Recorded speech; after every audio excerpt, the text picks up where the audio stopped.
On est le lundi 14 juillet, donc on est déjà dans la deuxième moitié de l'année. Il y a déjà 6 mois qui sont passés et je pense que c'est un bon moment pour essayer de faire un point, pour se poser, réfléchir et analyser un peu comment les 6 premiers mois se sont passés. Est-ce que tu as avancé sur tes objectifs? Est-ce que ça a été des mois productifs? Est-ce que tu as commencé, un projet? Tu tu t'es lancé vers ton objectif, vers un rêve en particulier?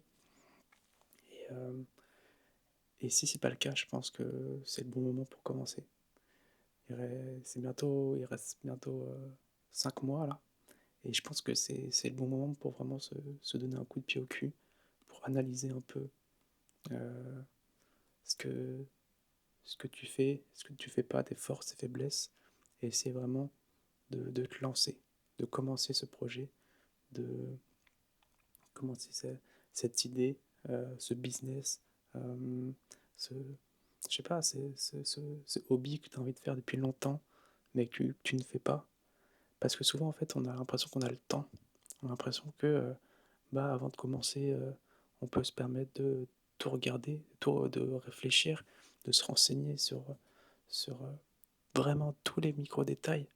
Parce que souvent, c'est c'est une forme de procrastination. Quand Surtout que dans notre société de consommation, de surconsommation, on est tellement bombardé d'informations, on est tellement bombardé de de ouais, de différentes interactions, de différents points de vue sur différents sujets, que on a constamment cette idée, cette volonté de vouloir tout savoir sur tout.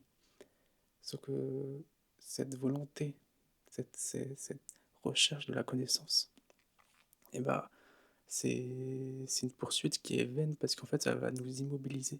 Souvent, quand on a envie de commencer quelque chose, je sais pas, si on a envie de se lancer, heu, pour commencer un business, on va vraiment, regarder tous les détails, toutes les vidéos, on va acheter des livres, on va lire des plein de sites sur internet, et c'est bien, mais souvent on passe beaucoup trop de temps là-dedans, et au final on n'avance même pas.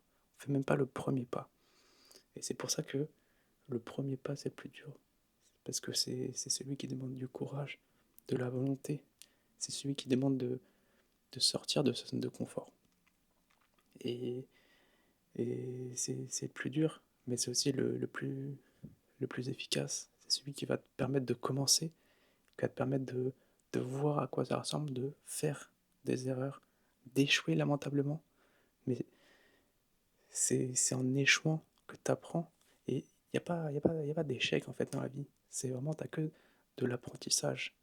Quand tu testes quelque chose, tu apprends que ça marche ou que ça ne marche pas, et c'est comme ça que tu peux réitérer, genre t'améliorer constamment, apprendre de tes erreurs, heu et avancer tout simplement. Donc il faut pas avoir peur de se lancer. Il faut même essayer de se forcer. Il faut se forcer à faire le premier pas, même si ça ressemble à rien, même si tu as peur. C'est justement, si tu as peur, c'est que c'est bon signe au final, parce que c'est que c'est important pour toi. C'est important pour toi, et souvent la peur, ça peut être ça, tu peux confondre ça aussi avec de l'excitation. La peur et l'excitation, au final, c'est 2 sentiments qui sont assez similaires, et si tu as peur pour quelque chose que tu as envie de faire, c'est que c'est de l'excitation. Donc voilà, n'hésite pas à te lancer, n'hésite pas à y aller, et je pense que c'est le bon moment pour le faire. Si tu vois cette vidéo, si tu as un objectif en tête, voilà, n'hésite pas, fonce. Voilà. Ciao.